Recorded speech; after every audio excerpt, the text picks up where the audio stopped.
Imagine this, you're in the kitchen, you just started cooking, somebody walks in and they're like, oh my god, what are you cooking? It smells so good. I'm literally just frying some onions over here. I know you've been there because we all have, and there's a very simple explanation. Humans love eating onions. With over 175 countries growing them, they might easily be the most widely used vegetable in the world. Why? Because they're healthy, they're cheap, they're extremely versatile, and yeah, they just make everything taste better. And so today I want to go over the most common types of onions out there and talk about when and why to use which type of onion. But also, to come back to that delicious fried onion aroma I opened with, I'm going to show you how you can turn any kind of leftover bits and scraps of onion you have into a classic Chinese condiment called Congyo, or onion oil, which is essentially just fried onion extract, and this will be your new favorite thing to cook with.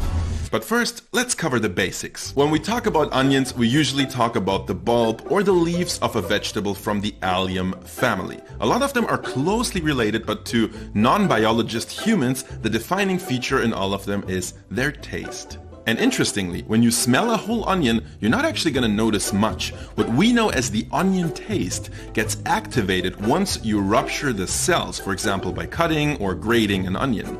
That's when certain enzymes and chemical compounds get released, start doing their magic, and within 20 to 30 seconds, you will be very clearly registering them with your nose and, as we all know, with our eyes. The most important actors here are sulfur compounds, but those are gonna have to come from somewhere, right? And that somewhere is usually the soil the onions are grown in. And in a nutshell, that's the theoretical stuff we should keep in mind. The taste of all these different types of onions depends on A, the variety, and B, the amount of sulfur they absorbed as they grew. And for us as home cooks, that's gonna translate into three important questions. 1. How intense and how sharp is the onion? 2. How sweet is the onion? And 3. What is this onion's superpower? Because yes, I do think every different type of onion has a different superpower. Let me explain. We're gonna start with the good old yellow onion. It's pretty pungent and oniony in taste, but not very sweet. Or at least it's not very sweet in its raw form. Generally speaking, the longer you cook onions, the more dramatically their taste will change. In the beginning, they're just gonna get more mellow, but still taste a little bit oniony, but as you keep cooking them, they're gonna get like actually very, very sweet from all the sugar that's trapped within them. But before we get to that, let's talk about texture. Try chopping an onion in half and you will see really clearly how it sort of grows horizontally. This matters because it shows you how the natural grain of the onion is aligned. That in turn should inform your decision on how you cut your onion. If you cut against the grain along the circumference of the onion, you will basically slice through the onion's own structure. You will get these very round half rings, which are all made up of very short fibers. If you cook those, they will get extremely tender and almost melt after a while. They will also have a more intense flavor because remember, the more onion cells we break, the more onion flavor chemistry is gonna happen. That makes these half rings perfect for things like soups and stews or thick gravies, curries or sauces. But if you cut with the natural grain of the onion, north to south or pole to pole as people like to say, you're gonna get a very different result in the form of onion slivers. If your onions are raw, this will give you a pretty look and a pleasantly crunchy texture. But even when they're cooked, these onions will sort of soften but still hold their shape pretty well. This makes pole-to-pole onion slivers perfect for things like stir fries, but also for, caramelized onions and such. It's also the way to go if you need some raw onions, but then, to be honest, I wouldn't go for yellow onions because that's not their strong suit. They're a little bit too crude for that. But speaking of strengths, I said that every onion has a superpower, remember? Well, so does this one. Yellow onions have incredible durability. They're sometimes even referred to as storage onions. As long as you keep them in a cool, dry, and well-ventilated place, they're gonna last for months. They're also really cheap and work for almost any applications, making them the perfect onion to just have around at all times. But let's move to their popular cousins, the red onion. It's a bit more refined with a very clean and yet super intense aroma. With the red onion, however, this intensity is balanced by a lot of sweetness as well. It's totally cool to cook with red onions, by all means go for it, but I really think they shine when you don't take them too far. I mean, they're pretty great eaten raw, even though they might still be a little bit too sharp for some people, but fortunately there are at least two things you can do about that. Here's a quick experiment. Chop up a red onion, slice it pole to pole into slivers. Cover one half with hot, almost boiling water, and for the other half, add a pinch of salt, pinch of sugar, and cover with balsamic vinegar. Give both a good mix and let them soak for about 15 minutes. The hot water onions will get significantly less sharp in taste, but still have everything you love about raw onions. That's a trick I learned in Uzbekistan. And the vinegar onions, they almost turn into kind of an instant pickle. Tangy, sweet, and assertive without tasting too oniony. Both of these work amazingly well in salads or as a topping for sandwiches, tacos, pizza, you name it. Fascinating, but what is their superpower? Well, thanks for asking. That would surely be their color. Yes. The way your food looks is absolutely gonna affect how much people like it. And brightening things up with a few specks of purple and white is absolutely gonna go a long way. But now let's take it really easy on the palate for a bit and try mild onions. There are different varieties like white onions or this gigantic Spanish sweet onion, but they all have one thing in common. They're low on the sulfur side, making them as mellow as onions get, and on the other hand, they're pretty sweet even in their uncooked form. When you cut them in quarters, they make fantastic fillers for your barbecue skewers. But what I would call their superpower is that they're the perfect onions for 100% raw consumption. Just dice them up and sprinkle them over tacos, over meat, or use them as a bright topping for soups, bowls, you name it. There is one more onion from the bulb category we need to talk about, and that's not actually an onion, it's a shallot. I mean, they're close relatives, and in terms of intensity and sweetness, I find them very similar to red onions, but they do have a distinct superpower. They taste more delicate and refined with an almost like garlicky side note. And then of course there's the form factor. Shallots tend to be small and lengthy, so when you dice them up carefully, you get these cute tiny little cubes, allowing for very subtle and even flavor distribution. That can come in super handy when you're just trying to add a little bit of kick to your mayo, sour cream, or any other sauce for that matter. Or dips, actually. I love tiny bits of shallots in dips.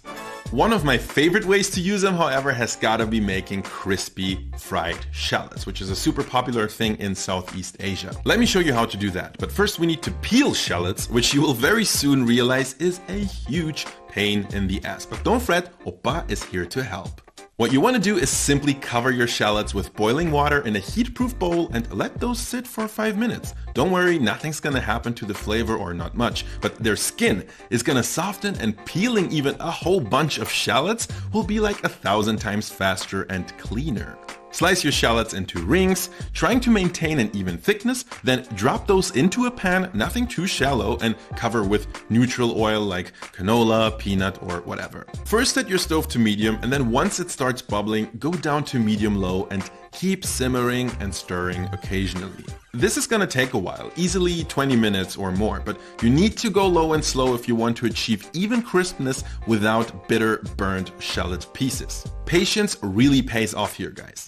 Once they look like this, strain, shake off the excess oil, and spread them out on a kitchen towel to dry and cool down, which is when they will turn firm, light, and crispy. Once completely cool, keep those in an airtight jar and sprinkle over anything, really. They're basically the bacon of vegetables. But hey, don't throw out all that delicious shallot-infused oil. This side product is already a fantastic thing to cook with, but we will get back to that later when we make a big batch of our all-onion oil in a bit. Before we do that, we gotta talk about green onions though. They're pretty much just regular onions that have been harvested early, you know, before they grew a pair of bulbs. And yes, there's technically a difference between scallions with a narrow bottom and spring onions with little bulbs at the bottom, but honestly, if you ask me, I think you can totally use those interchangeably. Both are gonna be just moderately intense in flavor, not very sweet, but equipped with the superpower of freshness. Thinly sliced, you can add a zingy note to any heavy and rich meal to balance even the strongest of umami bombs. But actually, I would view the two different colored halves as different things.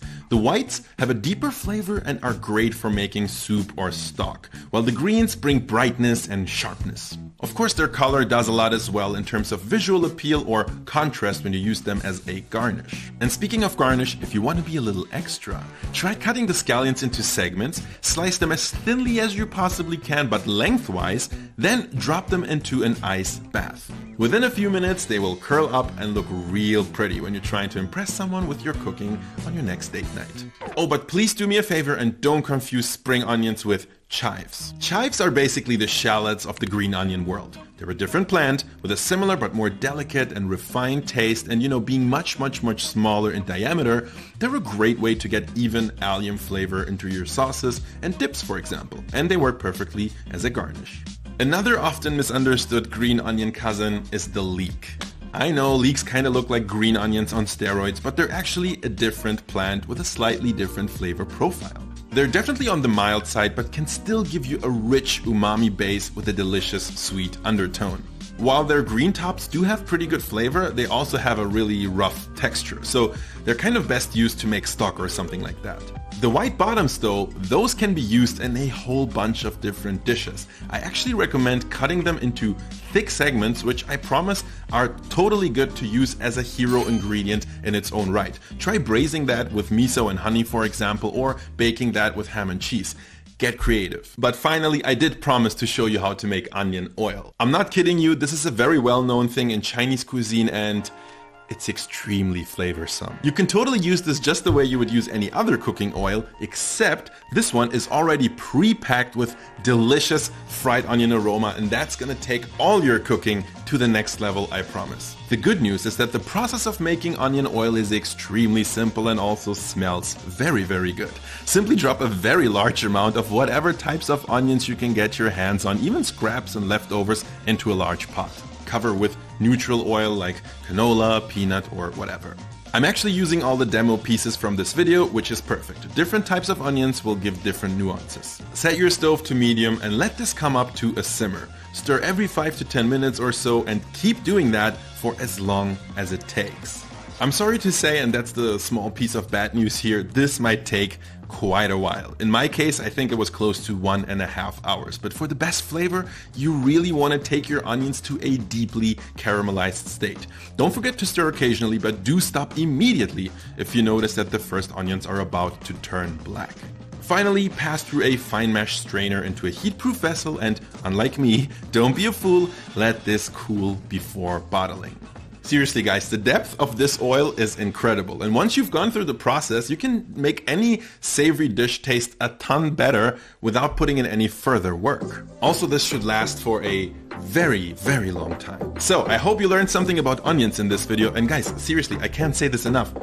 Try making the onion oil and let me know how you like it. I'll see you in the next video.